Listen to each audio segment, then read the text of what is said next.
Hello दोस्तों, welcome back to YouTube channel of AP academy. दोस्तों, अगर अभी तक आपने ये चैनल सब्सक्राइब नहीं किया है तो प्लीज़ चैनल को सब्सक्राइब कर लीजिए, क्योंकि हम यहाँ पर जीएसटी के सारे लेक्चर्स अपलोड करने वाले हैं डेली। एंड ये लेक्चर्स अपडेटेड होंगे और साथ ही साथ हम आपको स्लाइड्स भी देंगे डाउनलोड करने के लिए। मैं नीचे डिस्क्रिप्शन में लिंक प्रोवाइड कर दूंगा, जिससे आप जाके सारे स्लाइड्स आप डाउनलोड कर लेंगे। और ये स्लाइड्स आपको लास्ट मिनट रिवीजन के लिए बहुत ही ज़्यादा यूज़फुल रहने वाली है। तो प्लीज़ चैनल को सब्सक्राइब करें और जितना ज़्यादा से ज़्यादा हो सके आप अपने सभी दोस्तों को शेयर करें। आइए स्टार्ट करते हैं। मेरा नाम युवराज सिंह परिहार और हम डिस्कस करने वाले हैं यहाँ पर goods and service tax act 2017। तो दोस्तों, मैं यहाँ पर आपको दे रहा हूँ कंप्लीट फ्लो चार्ट कि कैसे और किस सीक्वेंस में हम जीएसटी को कंप्लीट या कवर करने वाले हैं। तो आप देख रहे हैं कि हम पहले गुड्स एंड सर्विस टैक्स देखेंगे, सप्लाई, नेचर ऑफ सप्लाई, और इस सीक्वेंस में हम ऐसा चलते जाएंगे और हम सारे टॉपिक्स कवर करेंगे स्टार्ट टू एंड, जिसमें सारे टॉपिक्स कवर होंगे।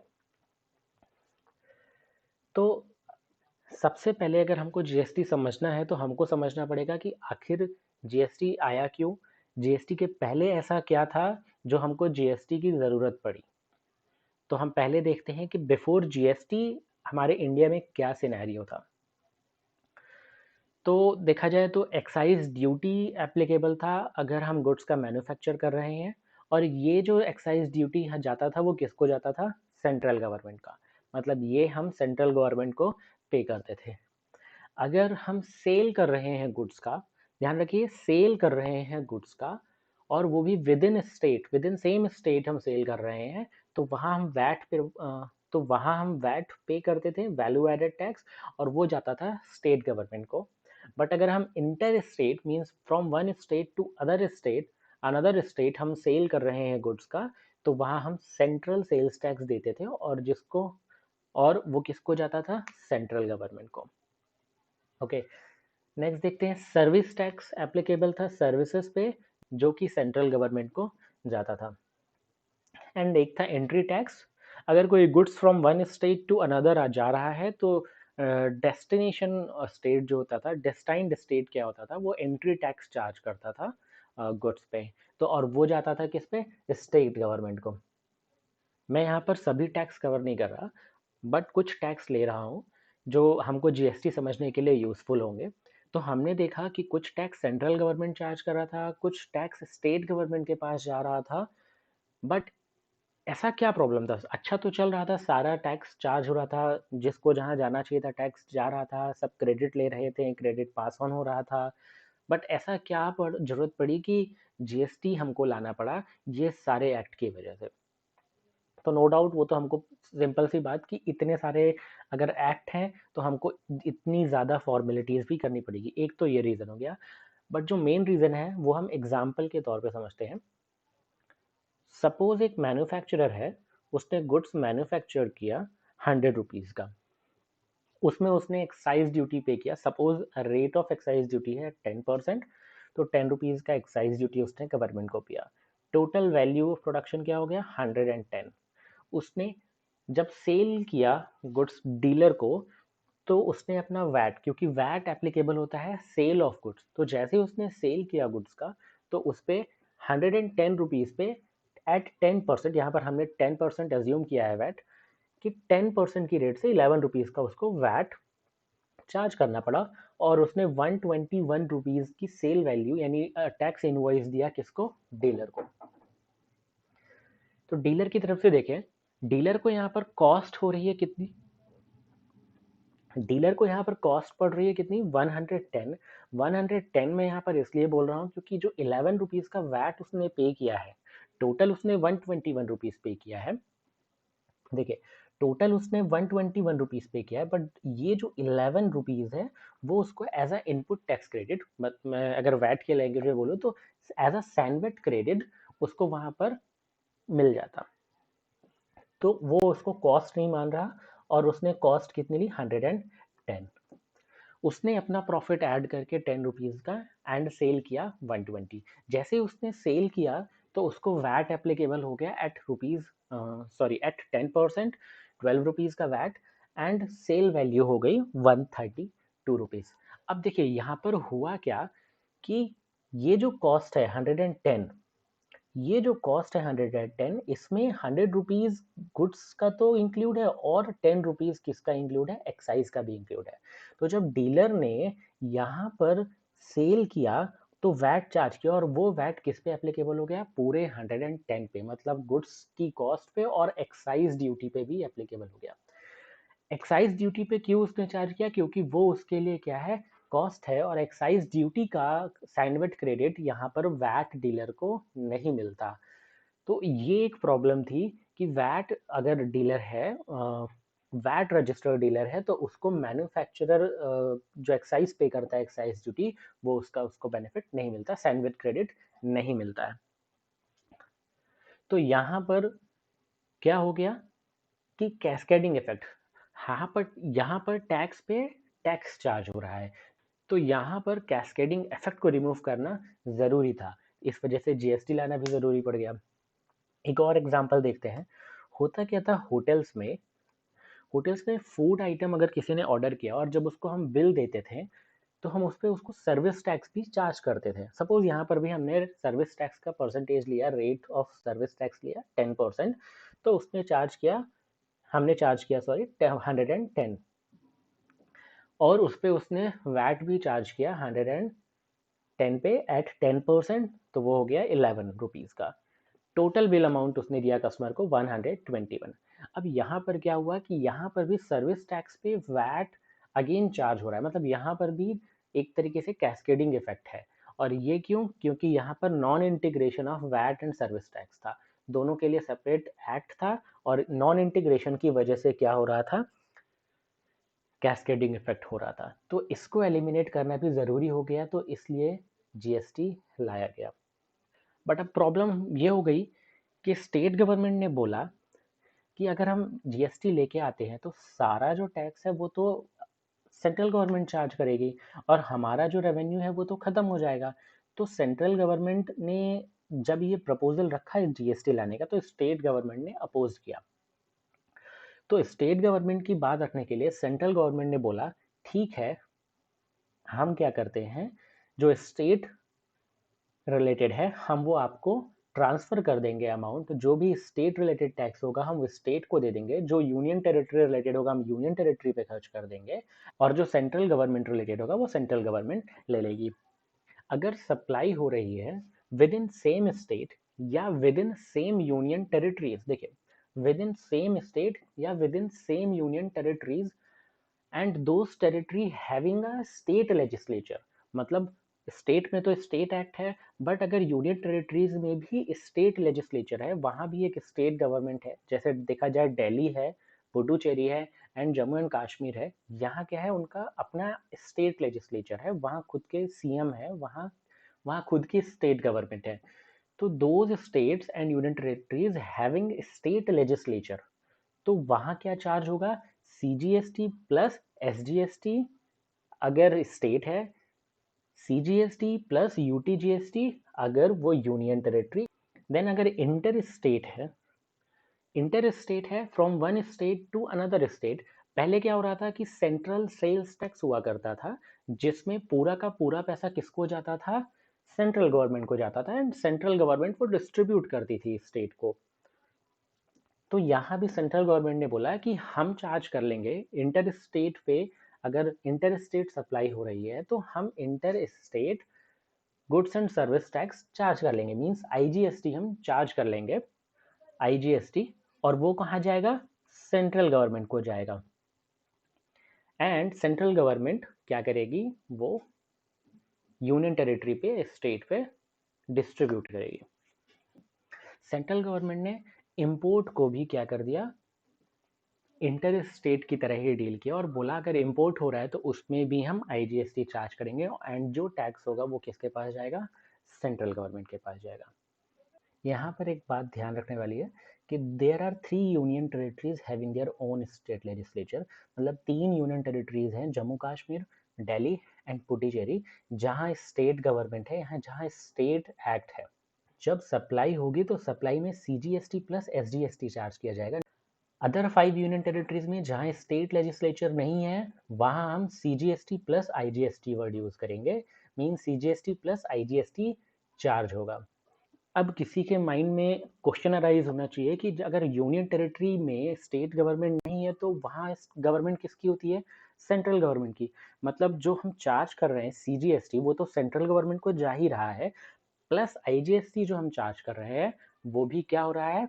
सेंट्रल गवर्नमेंट को जा रहा है। बट सेंट्रल गवर्नमेंट ने बोला कि जो यूनियन टेरिटरी रिलेटेड टैक्स है वो हम यूनियन टेरिटरी के डेवलपमेंट के लिए ही या यूनियन टेरिटरी के लिए ही हम स्पेंड करेंगे। तो अल्टीमेटली जा सेंट्रल गवर्नमेंट के पास रहा है, बट वो IGST के फॉर्म में जा रहा है और IGST जो अमाउंट रहेगा वो सेंट्रल गवर्नमेंट यूनियन टेरिटरीज के लिए स्पेंड करेगी। आई होप आपको ये क्लियर हो गया होगा। Moving on to the next. तो सेंट्रल गवर्नमेंट ने क्या किया? सेंट्रल गवर्नमेंट ने GST अमेंडमेंट बिल पार्लियामेंट में रखा। 122nd अमेंडमेंट बिल पार्लियामेंट में रखा, जो पास होने के बाद बना 101th कॉन्स्टिट्यूशन अमेंडमेंट एक्ट 2016। ऐसा क्यों हुआ कि जब सेंट्रल गवर्नमेंट ने बिल प्रपोज किया तो 122 नंबर पे था, बट जब वो अमेंडमेंट हो गया, पास हो गया, एक्ट बन गया, तो वो 101 नंबर पे क्यों आया? वो इसलिए क्योंकि बहुत सारे ऐसे बिल थे जिनको पास करना था, बट GST बिल पास करना बहुत ज़रूरी था, तो इसलिए GST बिल को पहले पास कर दिया गया, इसलिए उसका नंबर पहले आ गया और 101 कॉन्स्टिट्यूशन अमेंडमेंट एक्ट 2016 बना। एंड फाइनली GST एप्लीकेबल हुआ इंडिया पे 1 जुलाई 2017 पे, एंड जम्मू कश्मीर पे एप्लीकेबल हुआ 8 जुलाई 2017 पे। तो देखते हैं ऐसा क्या आया 101 कॉन्स्टिट्यूशन अमेंडमेंट एक्ट 2016 में। उन्होंने GST की डेफिनेशन इंट्रोड्यूस की, लिखा goods and service tax, any tax on supply. यहाँ पर इन्होंने वर्ड यूज किया है सप्लाई, चाहे वो गुड्स की सप्लाई हो चाहे वो सर्विसेज की सप्लाई हो। Tax on supply of goods और सर्विसेज और both, except for taxes on supply of alcoholic liquor for human consumption.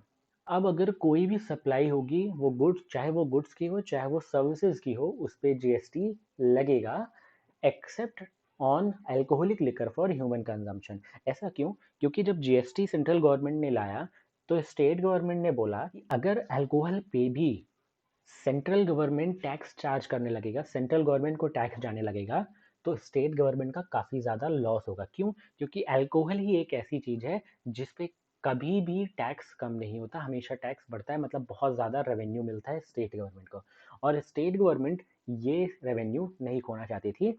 इस वजह से उन्होंने अपोज किया एंड इसको सेपरेट ही रखा गया GST से। वाई हमने देख लिया, to remove cascading effect, non integration of service tax and VAT की वजह से GST लाना जरूरी पड़ गया, no sandwich credit of excise duty to a dealer registered under VAT, और वैट रजिस्टर्ड डीलर को सैंडविच क्रेडिट एक्साइज का नहीं मिलता था, इस वजह से क्या हुआ, GST लाना पड़ा। फीचर्स में अगर हम बात करें तो GST is a tax, no doubt, GST is a consumption based tax. हमको पता है अल्टीमेट कंज्यूमर को क्या होता है, बर्डन जाता है। It is also known as indirect tax. It is destined based tax. Destined based tax इसलिए क्योंकि जहाँ गुड्स अल्टीमेटली डेस्टाइन्ड होंगे, जहाँ जाएगा डेस्टिनेशन होगा गुड्स का, उसके बेसिस पे टैक्स चार्ज होगा। It is based on dual model. Dual model means कि यहाँ सेंट्रल गवर्नमेंट भी है एंड स्टेट गवर्नमेंट भी है, दोनों सेपरेट चार्ज कर रहे हैं टैक्स, GST चार्ज कर रहे हैं। अगर यही होता कि सिर्फ सेंट्रल गवर्नमेंट चार्ज कर रही होती GST तो हम उसको नेशनल मॉडल कहते, बट इंडिया में कैसा है, डुअल मॉडल, यहाँ सेंट्रल गवर्नमेंट भी GST चार्ज कर रही है एंड स्टेट गवर्नमेंट भी चार्ज कर रही है। तो ऐसा क्या ज़रूरी हो गया कि गवर्नमेंट को कॉन्स्टिट्यूशन अमेंड करना पड़ गया GST चार्ज करने के लिए? ऐसा इसलिए क्योंकि हमारे कॉन्स्टिट्यूशन में आर्टिकल 265 में लिखा है कि कोई भी टैक्स कलेक्ट नहीं किया जा सकता without the authority of law. क्या लिखा है? Without the authority of law. अगर एक्ट नहीं है या लॉ में नहीं लिखा है तो कोई टैक्स चार्ज नहीं किया जा सकता। अब क्योंकि GST एक्ट था नहीं तो सेंट्रल गवर्नमेंट या स्टेट गवर्नमेंट टैक्स चार्ज नहीं कर सकते, तो ज़रूरी था कि वहाँ पर GST एक्ट लाया जाए। एक्ट बनाना किसके पावर में है? तो देखते हैं कि कौन एक्ट बना सकता है? आर्टिकल 245 कहता है कि पार्लियामेंट के पास पावर है कि वो सेंट्रल लॉ बना सके एंड स्टेट गवर्नमेंट के पास पावर है कि स्टेट लॉज वो बना सकता है। बट ऐसे तो कंफ्यूजन हो जाएगा कि किसी एक सेम सब्जेक्ट मैटर पे स्टेट गवर्नमेंट ने भी लॉ बना दिया और एक ही सेम सब्जेक्ट मैटर पे सेंट्रल गवर्नमेंट ने भी एक्ट बना दिया। तो इस कंफ्यूजन को हटाने के लिए हमारे आर्टिकल 246 में एक डिस्ट्रीब्यूशन ऑफ पावर किया गया है, जिसमें सेपरेट लिस्ट बनाई गई है कि किस लिस्ट में किन आइटम्स में स्टेट गवर्नमेंट एक्ट बनाएगी एंड किस आइटम्स में सेंट्रल गवर्नमेंट एक्ट बनाएगी। ये लिस्ट मैं आपको आगे शो करूंगा। फिलहाल देखते हैं। आर्टिकल 254 कहता है कि अगर कहीं कन्फ्लिक्ट हो रहा है central law and state law में, तो central government will prevail. Always क्या होगा कि अगर कन्फ्लिक्ट हो रहा है तो सेंट्रल गवर्नमेंट प्रिवेल किया जाएगा और स्टेट गवर्नमेंट को नहीं इग्नोर किया जाएगा। आर्टिकल 246 ने क्या किया, यूनियन लिस्ट बताई एंड स्टेट लिस्ट बनाई कि किस किस सब्जेक्ट पे union central government central laws बनाएगा and state government state act बनाएगा या स्टेट लॉज बनाएंगे। बट यहाँ पर एक प्रॉब्लम हो गई कि न तो यूनियन लिस्ट में जीएसटी है न स्टेट लिस्ट में जीएसटी है। इसलिए आर्टिकल 246 ए को अमेंड किया गया एंड इंक्लूड किया गया कि पार्लियामेंट सेंट्रल लॉज बनाएगी and state government state related act बनाएगी for GST in respect to GST. And अगर इन केस आईजीएसटी है, गुड सप्लाई हो रहा है from one state to another, तो पार्लियामेंट को एक्सक्लूसिव पावर है कि वो वहां पर जीएसटी लॉज बनाएगी। मींस अगर SGST related state government act बनाएगी, अगर इंटर स्टेट सप्लाई हो रहा है तो वहां पर कौन एक्ट बनाएगा? Central government. अगर स्टेट में ही है, इंट्रा स्टेट है, तो उससे रिलेटेड कौन बनाएगा? State government. ओके, इसका मतलब कि central related central government, state related state government, और अगर यूनियन टेरिटरी रिलेटेड है और अगर इंटर स्टेट सप्लाई रिलेटेड कोई एक्ट है तो वो कौन देखेगा, कौन बनाएगा? Central government. बट ऐसा भी तो हो सकता है कि कोई सब्जेक्ट मैटर पे ना तो सेंट्रल गवर्नमेंट कुछ एक्ट बनाए ना तो स्टेट गवर्नमेंट कोई एक्ट बनाए। तो उस केस में रेसिड्यूअरी पावर्स को अमेंड किया गया, जिसमें लिखा गया कि अगर वो सेंट्रल रिलेटेड है तो सेंट्रल गवर्नमेंट एक्ट बनाएगी एंड अगर स्टेट गवर्नमेंट रिलेटेड है या स्टेट रिलेटेड है तो स्टेट गवर्नमेंट एक्ट बनाएगी। The power has been subjected to article 246 A, namely the power to make laws with respect to goods and service tax to be imposed by the center and state। मतलब अगर centre related है तो central government and state related है तो state government. उसके बाद article 269 ए को amend किया गया, that is GST on interstate trade or commerce shall be collected by CG and shall be apportioned between union and the states। कि अगर inter state supply हो रहा है तो वहां पर कौन कलेक्ट करेगा? Central government. एंड वो क्या करेगा? अपॉर्शन कर देगा, जिससे रिलेटेड टैक्स रहेगा उस स्टेट को या उस यूनियन टेरिटरीज को सेंट्रल गवर्नमेंट क्या करेगी? अपॉर्शन कर देगी। Article 270 is amended to provide the distribution of the GST, क्योंकि ये जरूरी था कि अगर कोई सेंट्रल गवर्नमेंट चार्ज कर रही है तो वो स्टेट गवर्नमेंट को भी डिस्ट्रीब्यूट करे, नहीं तो स्टेट गवर्नमेंट को यहाँ पर क्या होगा? रेवेन्यू लॉस होगा। आर्टिकल 240 हमने देख लिया है ऑलरेडी। रेसिड्यूअरी पावर को अमेंड किया गया। सेंट्रल गवर्नमेंट ने एक और आर्टिकल में अमेंड किया, आर्टिकल 271, और उसमें लिखा कि सेंट्रल गवर्नमेंट कभी भी चाहे तो ड्यूटीज और टैक्सेस इंक्रीज कर सकती है। क्या कर सकती है? ड्यूटीज और टैक्सेस इंक्रीज कर सकती है। Further it provides that surcharge will not be shared and remain with centre. And central government चाहे तो सरचार्ज भी चार्ज कर सकती है, जो कि स्टेट गवर्नमेंट के साथ शेयर नहीं किया जाएगा। ऐसा क्यों? क्योंकि सेंट्रल गवर्नमेंट को पता था कि अगर वो रेट ऑफ टैक्स इंक्रीज करते हैं तो पार्टली मींस हाफ जाएगा स्टेट गवर्नमेंट के पास और हाफ जाएगा सेंट्रल गवर्नमेंट के पास। तो उन्होंने क्या स्टार्ट कर दिया कि उन्होंने सेस इंट्रोड्यूस किया और सेस के लिए एक प्रोविजन इंट्रोड्यूस कर दिया कि सेस को स्टेट गवर्नमेंट के साथ शेयर नहीं किया जाएगा। और उन्होंने क्या किया? डिफरेंट नेम से, हेल्थ एजुकेशन सेस, कृषि कल्याण सेस, इस नेम से क्या कर दिया? सेस ऐड कर दिया, सेस इंट्रोड्यूस कर दिया। बट ऐसा होने पे स्टेट गवर्नमेंट ने अपोज किया, जिसकी वजह से फर्दर अमेंड किया गया और बोला गया कि जीएसटी में कोई भी सरचार्ज या सेस चार्ज नहीं किया जाएगा। But now article has been amended to exclude GST from its purview. Now no cess और surcharge can be levied on goods and service tax which are subjected to tax under 246A. Means GST पे कोई surcharge central government अब charge नहीं कर सकती, कोई cess charge नहीं कर सकती। बट फिर भी हम हमेशा देखते हैं कि कंपनसेशन सेस चार्ज किया जाता है। ऐसा क्यों? ऐसा इसलिए क्योंकि जीएसटी आने की वजह से स्टेट गवर्नमेंट को काफ़ी लॉस हुआ। उस लॉस को कंपनसेट करने के लिए सेंट्रल गवर्नमेंट ने क्या किया? कंपनसेशन सेस इंट्रोड्यूस किया। एंड वो कंपनसेस किसको ट्रांसफ़र किया जाता है? स्टेट गवर्नमेंट को।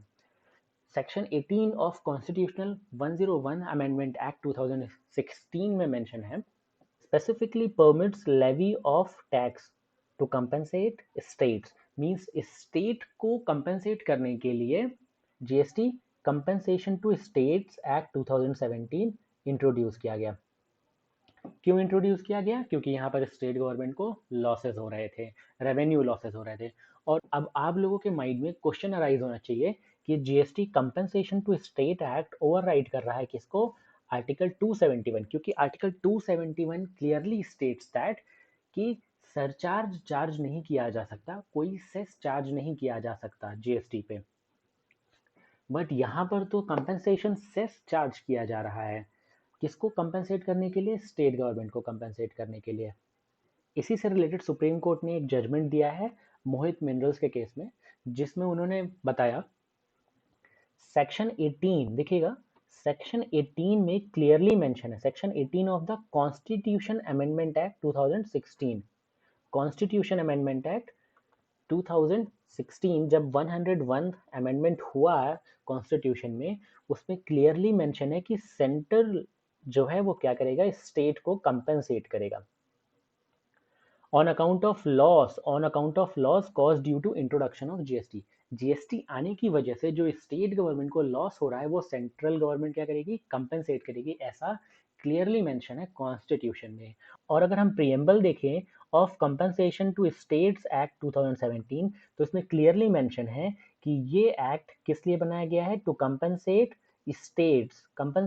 State for the loss of revenue arising on account of implementation of GST. Means ये प्रीएम्बल फुलफिल कर रहा है किसको? Section 18 of the constitution 101st amendment act 2016 को। तो यहाँ पर कंपनसेशन टू स्टेट्स एक्ट ने ओवरराइड नहीं किया कॉन्स्टिट्यूशन को।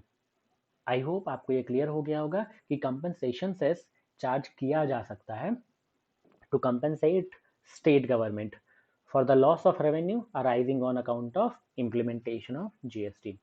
Further, आर्टिकल 279A को अमेंड किया गया एंड कॉन्स्टिट्यूशन किया गया जीएसटी काउंसिल का। जीएसटी काउंसिल का कॉन्स्टिट्यूशन किसने किया? प्रेसिडेंट ने किया, जिसके मेंबर्स कौन होंगे?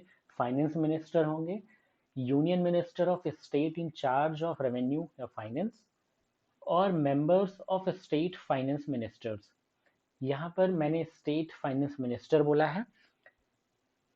31 मैंने इसलिए मेंशन किया है क्योंकि 28 तो स्टेट हो गए एंड 29, 30, 31 तीन यूनियन टेरिटरीज को मैंने यहाँ इंक्लूड किया क्योंकि उनके खुद के स्टेट एक्ट है, खुद के स्टेट गवर्नमेंट है।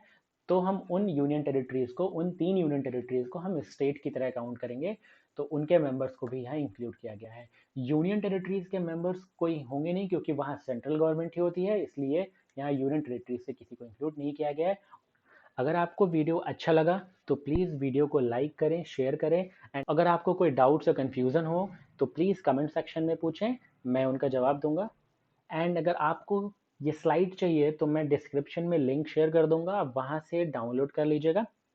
फिर मिलते हैं नेक्स्ट वीडियो में। Till then stay home, stay safe, bye bye.